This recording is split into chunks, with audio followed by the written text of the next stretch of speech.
अस्सलामुअलैकुम व्यूअर्स, कैसे हैं आप लोग। उम्मीद करता हूं आप सब खैरियत से होंगे। आज की हमारी video electrostatics chapter number 13 physics 10th class numerical number 9 और 10 होंगे। 9 पढ़ते हैं। Two capacitor of a capacitance, दो कैपेसिटर, उनकी कैपेसिटेंस है 6 माइक्रोफैरड और एक है 12 माइक्रोफैरड। सीरीज में कनेक्ट हैं। ये बहुत इंपॉर्टेंट होता है हमें ये पता होना कि ये सीरीज या पैरेलल में कनेक्ट हैं। With 12 volt battery equivalent capacitance find करने, चार्जेस फाइंड करने हैं और पोटेंशियल डिफरेंस जो है वो दोनों फाइंड करने हैं आपने। तो आइए चलते हैं। सबसे पहले बात करते हैं हम। सबसे पहले सर हमारे पास कैपेसिटेंस दी हुई है 6 माइक्रोफैरड और फिर दिया हुआ है 12 माइक्रोफैरड। हम इसे साथ साथ में ही कन्वर्ट करेंगे। 10⁻⁻⁶ 12 मल्टीप्लाई बाय 10⁻⁻⁶, ये भी हमारे पास फैरड आ जाएगा, ये भी हमारे पास फैरड आ जाएगा। वोल्टेज हमें दी हुई है 12 वोल्ट। हमें फाइंड करना है सबसे पहले इक्विवेलेंट कैपेसिटेंस। तो सवाल में बगैर देर किए, क्योंकि काफ़ी लेंथी न्यूमेरिकल्स हैं ये और पेपर के लिए अच्छे खासी इंपॉर्टेंट भी, तो हम स्टार्ट करते हैं। याद रहे, अगर ये सीरीज में कनेक्ट हों तो इनके इक्विवेलेंट कैपेसिटेंस का फार्मूला कुछ यूँ लिखा जाता है जैसे मैं पेपर पे लिख रहा हूँ, ओवर की फॉर्म में। या आप अपनी बुक पे जाकर पढ़ सकते हैं ताकि आपको आसानी हो इस न्यूमेरिकल को देखने में। 1/10 मल्टीप्लाई 12 मल्टीप्लाई 10⁻⁻⁶। अब इन दोनों को कैलकुलेटर पे मैंने सॉल्व किया है तो मेरे पास जवाब जो आ रहा है वो ये है 16666.67 और दूसरा है 8333.33। और इन दोनों को जब मैंने प्लस किया तो प्लस करके मेरे पास जो इनका जवाब आ रहा है वो है ये। क्लियर? तो ये आ जाएगा हमारे पास। और 1 ओवर इक्विवेलेंट कैपेसिटेंस ऐसे ही चल रहा है तो हम कैपेसिटेंस उधर ले जाते हैं, यानी कुछ ऐसे कर लेते हैं और ये ओवर की फॉर्म में लिख दिया जाएगा। तो इसको जब मैंने डिवाइड किया तो आंसर आ रहा है 4 मल्टीप्लाई 10⁻⁻⁶। तो इसका मतलब मैं अपनी इक्विवेलेंट कैपेसिटेंस को जो है वो लिख सकता हूँ 4 मल्टीप्लाई नहीं लिखना, मैं ये लिखना चाह रहा था माइक्रो फैरड, यानी ये है मेरी इक्विवेलेंट कैपेसिटेंस जो कि आई है 4 माइक्रो फैरड। अब सबसे पहले मुझे जिसने बोला है कि आपने चार्जेस फाइंड करने हैं, तो चार्ज कितने होंगे आइए ये देखते हैं। तो equivalent capacitance multiply by V, यानी 4 मल्टीप्लाई बाय 10⁻⁻⁶ इंटू वी हमारे पास उसने बुक में हमें गिवन किया हुआ है जो कि है 12। तो ये आ जाएगा 48 मल्टीप्लाई बाय 10⁻⁻⁶, यानी आप इसको लिख सकते हैं 48 माइक्रो कूलम। इसको कूलम इसलिए लिखना है बिकॉज व्यूअर्स ये चार्ज है। इसको कैपेसिटेंस को हमने फैरड लिखा था क्योंकि कैपेसिटेंस का ऐसा यूनिट फैरड होता है। उसके बाद हमें ये डिमांड की गई है कि आपने फाइंड करने हैं पोटेंशियल। तो व्यूअर्स पोटेंशियल जो है वो हमने फाइंड करने हैं। तो पोटेंशियल आपको पता होना चाहिए कि जब हम सीरीज की बात करते हैं उसमें दोनों के पोटेंशियल जो हैं वो अलग अलग होते हैं।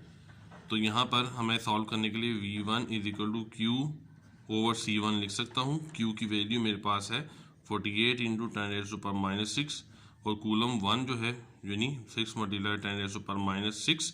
तो मेरे पास आंसर आ जाएगा इसका 8 वोल्ट।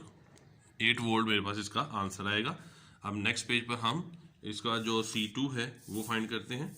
वो भी इसी तरह होगा, काफ़ी इजी है, बस थोड़ा सा तवज्जो की ज़रूरत होती है तो चीज़ें हमारे लिए आसान हो जाती हैं। C2 = हमारे पास आ जाएगा Q/V2। तो V2 तो हमने फाइंड करना है, तो ये आ जाएगा Q/C2। तो Q को हमारे पास 48 मल्टीप्लाई 10⁻⁻⁶ है और C2 है 12⁻⁻⁶। तो हमारे पास आंसर आ जाएगा 4 वोल्ट। तो ये है व्यूअर्स हमारा न्यूमेरिकल्स। और मैं यही ज़रूर कहूँगा कि ये वो न्यूमेरिकल जिनसे बच्चे जान छुड़वाते हैं, भागते हैं। काफ़ी ईजी है यार, ट्राई करके देख। लास्ट न्यूमेरिकल है आज। Two capacitors of capacitance 6 microfarad और 12 माइक्रोफैरड। वोल्टेज फिर दोबारा 12 है। जो इंपॉर्टेंट पॉइंट है देखने वाला वो ये है कि अब इस दफ़ा हम क्या करने जा रहे हैं, पैरेलल कम्बिनेशन के लिए काम करेंगे। तो आइए चलते हैं। न्यूमेरिकल है 13.10। डेटा में हमें सबसे पहले दिया हुआ है C1 जो कि है 6 माइक्रोफैरड, जिसको हम लिख सकते हैं 6 मल्टीप्लाई बाय 10⁻⁻⁶ फैरड। C2 जो हमें दिया हुआ है वो है 12 माइक्रोफैरड। इस सवाल में और पीछे वाले सवाल में कोई फ़र्क नहीं सिवाय इस बात के कि वो सीरीज़ में था और ये पैरेलल कम्बिनेशन में है। इक्विवेलेंट कैपेसिटेंस फाइंड करनी है, तो आइए सबसे पहले सॉल्यूशन स्टार्ट करते हैं इनका। सबसे पहले जब मैं बात करूंगा सोल्यूशन की, तो इक्विवेलेंट कैपेसिटेंस इक्वल होती है C1 प्लस C2। तो ये आ जाएगा C1 हमारे पास 6 मल्टीप्लाई 10⁻⁻6 प्लस 12 मल्टीप्लाई बाई 10⁻⁻6। इन दोनों को आपस में मल्टीप्लाई करेंगे तो ये आएगा 18 मल्टीप्लाई बाई 1.8 10⁻5। तो मैं इसे अगर व्यूअर्स 18 लिखकर आगे एक पावर रूल के अगेंस्ट जाकर -1 ऐड करवाकर, तो मैं इसको लिख सकता हूँ -6। तो ये आ जाएगा 18 माइक्रो और मेरे पास आ जाएगा फैरड, यानी 80 माइक्रो फैरड कैपेसिटेंस टोटल आपकी आ जाएगी।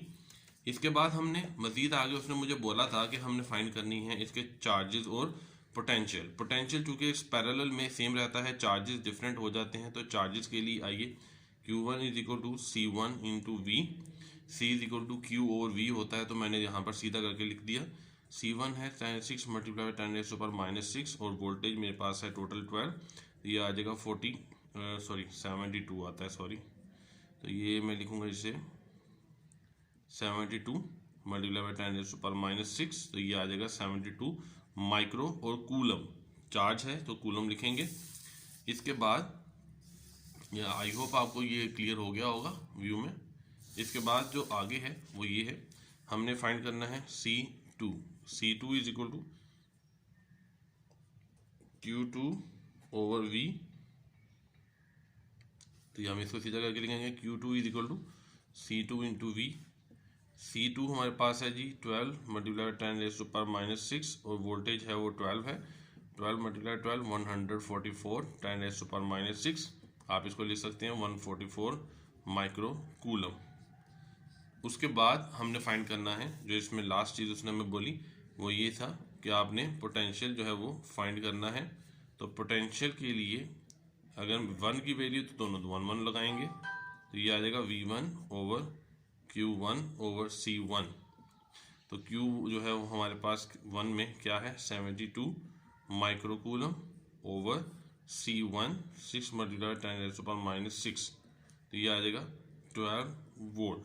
अगर आप C2 की वैल्यू और Q2 की वैल्यू लेकर लगाएंगे तो भी व्यूअर्स वही जवाब आएगा जो ऑलरेडी आना चाहिए। ये नहीं कि उससे सवाल के ऊपर या उसके जवाब के ऊपर कोई फ़र्क पड़ जाएगा। तो ये हैं इनके आंसर्स। तो व्यूअर्स हमारे अल्हम्दुलिल्लाह न्यूमेरिकल्स जो हैं वो चैप्टर नंबर नेक्स्ट के भी ख़त्म हो गए, चैप्टर नंबर 13 के। इसके बाद हम चैप्टर नंबर 15 जो है वो स्टार्ट करेंगे इंशाल्लाह। अगली वीडियो में आपसे इलेक्ट्रोमैग्नेटिज्म के न्यूमेरिकल्स के साथ जो है वो मुलाकात होती है। तब तक आप लोग अपना ख्याल रखिएगा, दुआओं में याद रखिएगा। अल्लाह निगहबान।